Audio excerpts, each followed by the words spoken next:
So finance is the thing that nobody likes talking about. Nobody likes talking about money. Nobody likes talking about pricing, but it is so important, and you just can't rely on what everybody else is doing for charging. You have to work it out for yourself. So it's not actually as scary as it sounds, because you are doing it all the time without even realizing you're doing it. So you have a certain amount of money coming into your bank account that you know about, all sorts of things going out, and you budget on a monthly basis. You might look at your bank account occasionally to going, can I afford that this month, or do I need to wait till next month? And that's really all it's about. So in the section on financial accountability, you first of all need to have a list of everything that you need to invest in to set the business up, so that you physically got the ability to offer the treatments that you are offering. So whether that's a mobile, whether it's from your own house, whichever, you will have costs associated. Now, you can't say, oh, but I've already got them. That cheating. You still need to put them into your, this is what it would cost me to set up. Okay. You then have got to think about where that money is coming from. So, okay, you've got them because you've bought them along the way. But if you hadn't bought them, so let's assuming you hadn't bought them, where is that money coming from? So it might be savings, it might be a loan, it might be that you need to earn it first. So therefore you can't start your business until you've earned it from elsewhere. So you need to know what that setup cost is. The second part is the expense part of it. So this is, what is it going to cost you to actually run your business? And we have two associated costs, which are termed fixed costs and business expenses. So your fixed costs are the things that you have to pay for, regardless of whether you have any income. And these are part of what you have researched, or you know that you have researched because you've done the project 1A, and therefore you know that you've got X, Y, and Z that you would need to know what the costs are. So in task 1A, you don't actually have to go to work and do the work to find out what it is. In 1C, you now need to do that. So you've got your list of the things that you need to have, and you now need to go and find out exactly what that cost is. Okay, so that's your fixed costs. So the sorts of things that we're talking about would be business insurance, membership fees, license fees if you need them. If you had a website, it would be your domain name.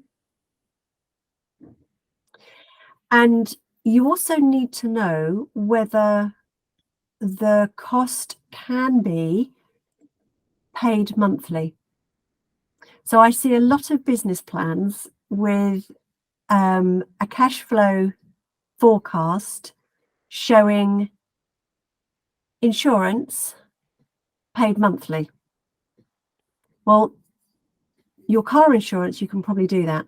Your household insurance, you can probably do that. You'll find it very difficult to find professional indemnity insurance where you can do that monthly. It tends to be an upfront. Same with a membership to a professional association. They're not going to get you to pay monthly. It's going to be an upfront cost. So you've got a whole load of costs that actually have to be paid up in full. So you need to know what that is in addition to buying your balms, your workwear, your whatever, paying out for your leaflets, your, all of those sorts of things. Your setup costs are your one-offs. Your fixed costs are fixed regardless of whether you are working or not. And then the second section are your variable costs, which are what we call expenses, and they are related directly to the work that you do. So the more work you do, the more those costs will go up. And so when you're doing that, you've got two proportions to add to your costings of your treatments. So you've got this is how much I have got to spend, and this is how much the treatment actually costs me. So a starting point would say, these are my costs over the whole year. Divide that by the number of weeks in the year that I wish to work. Let's say 40 gives you 12 weeks off, or 42 or 46, you decide. Work out what that figure is, and then divide it by the number of hours you have available to work. And that is your first level of what you need to charge your clients. On top of that, you need to add your profit. And there is a great book called Profit First. And this is something that therapists tend not to do. They tend not to put their allowance, their drawings, their profit in the equation. They will basically have whatever is left at the end. And that is completely the wrong way to go about it, unless you want an expensive hobby, in which case that's fine. But if you don't, you need to put your profit on first. So how much, and you could put this into your fixed costs, how much do you want to earn a year? That goes on first.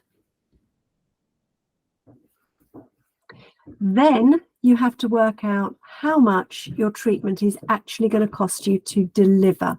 And this is where it gets a little bit tricky, and takes quite a lot of time to actually work out. But if you can do it, it's a really worthwhile exercise to do. So think about the sorts of things that are going to go into your treatment cost, your variable cost.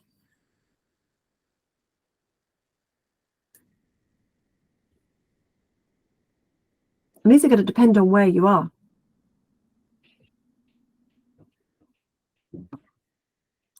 So the first exercise that I would suggest that you do is just take a piece of paper, draw a line into 3 columns, create a column that says setup costs, things that you have to invest in, that you need the money up front to have.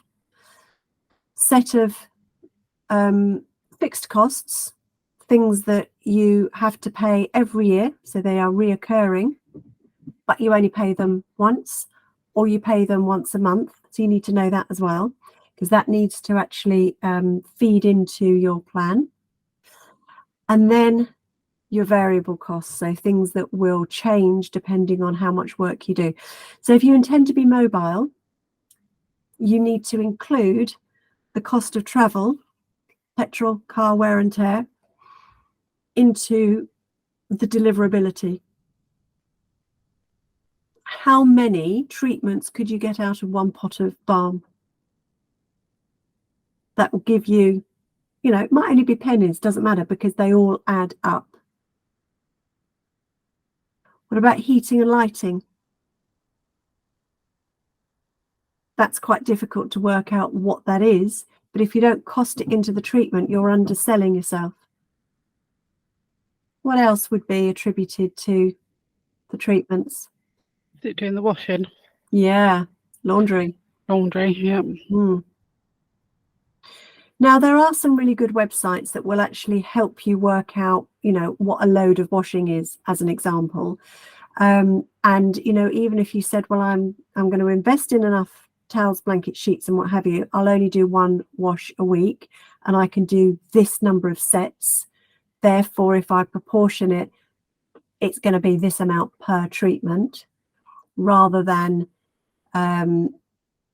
working out 1 load per client.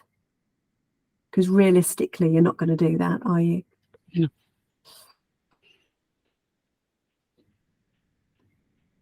But actually with the treatments that we do, that's really about it, that's actually attributed specifically to that client. The rest are things that are going to be over the year.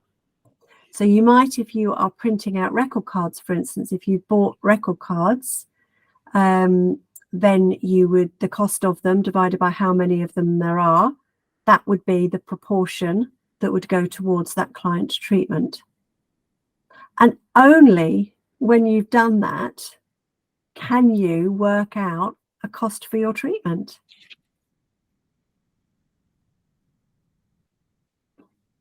And then you can play around with figures that say, well, in order to earn what I need to earn, I need to do more treatments, as an example, or I need to put my prices up.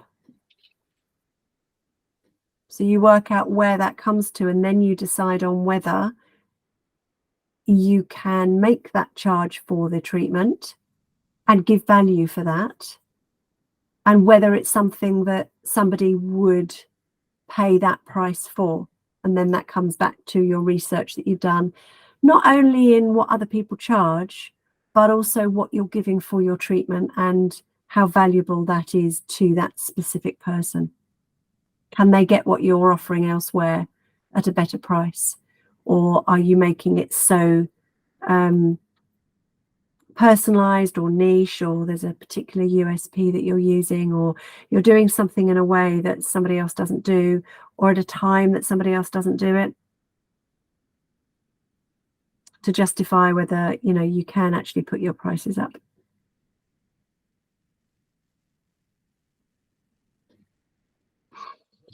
So that's kind of the first exercise, is to do that. And you don't have to be accurate to the penny, but what I need you to show me is that you have an understanding of those things. So your startup costs, your fixed costs, your variable costs, and then those that are paid annually and those that are paid over a period of time.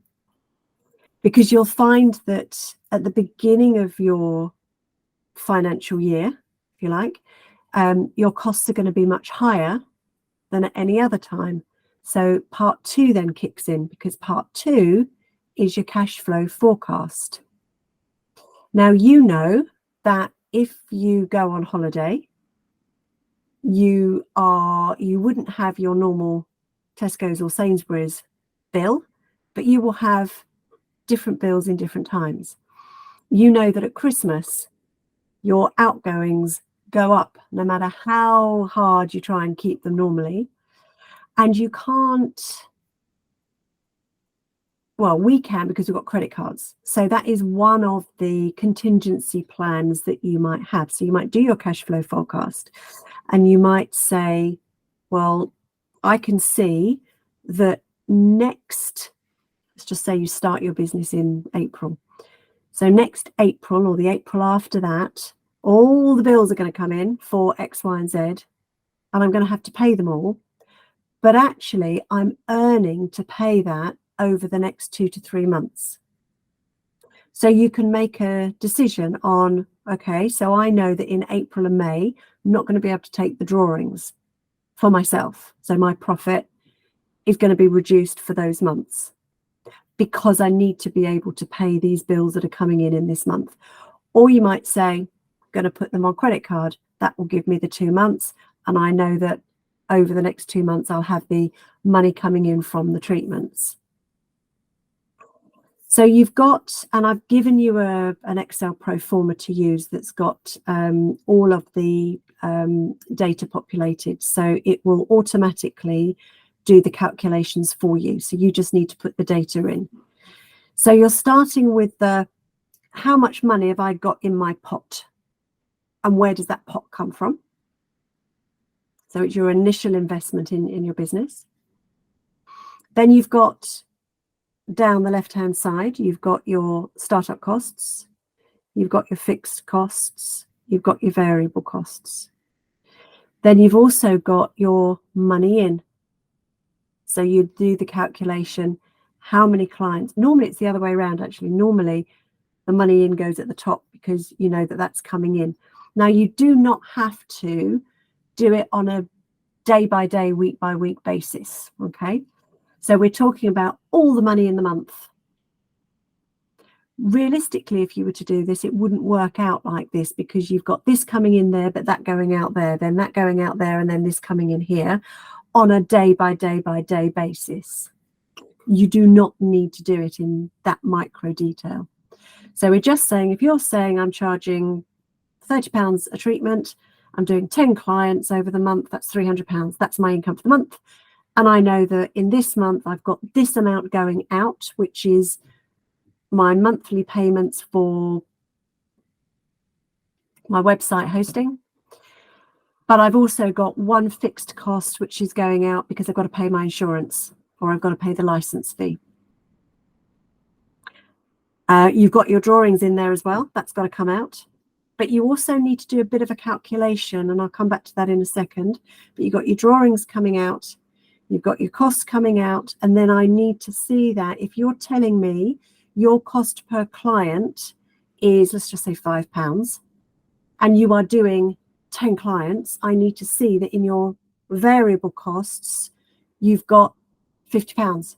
You've taken that into consideration, and that equation needs to go up if you're doing more and down if you're doing fewer clients. Okay.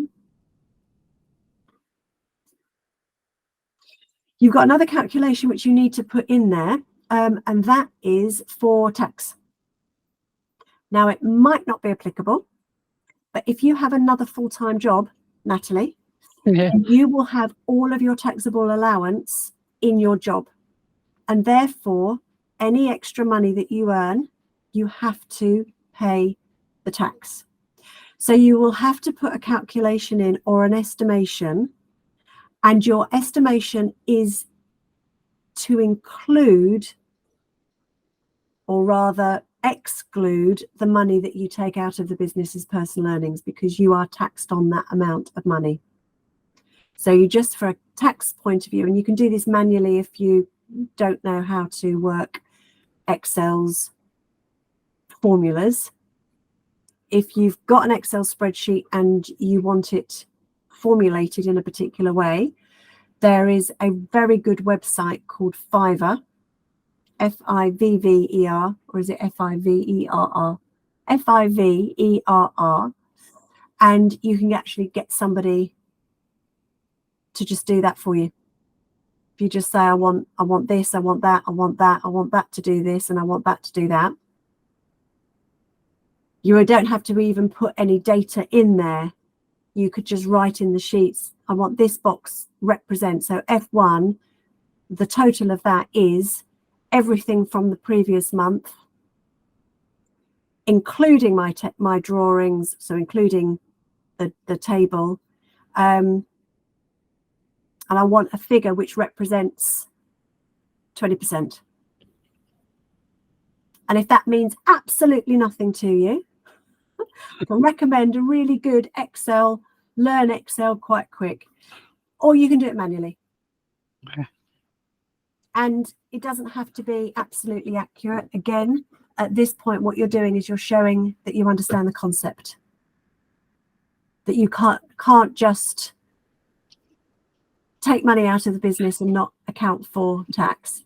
And that if, at the end of the, if you get to something like June and you've got an overdrawn figure, you've got like £500 overdrawn because you've been taking all this money out, you've got a problem. And you need to address it. And that's where the contingency comes from. So it's things like, what do I need to be aware of? What do I need to be mindful of? What am I going to put in place? When am I going to review? Those sorts of things. But you also might want to put provision for a pension. You may want to put provision for some business mentoring, subscriptions to a network service. And if you want all of those things, you can have all of those things, but you just need to know what that means to your cost of your treatment to be able to have that. And remember, your profit goes in first.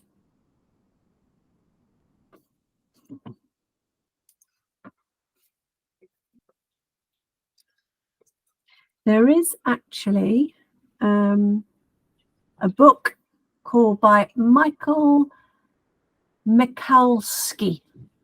Mike Michalski, called Profit First. Transform your business.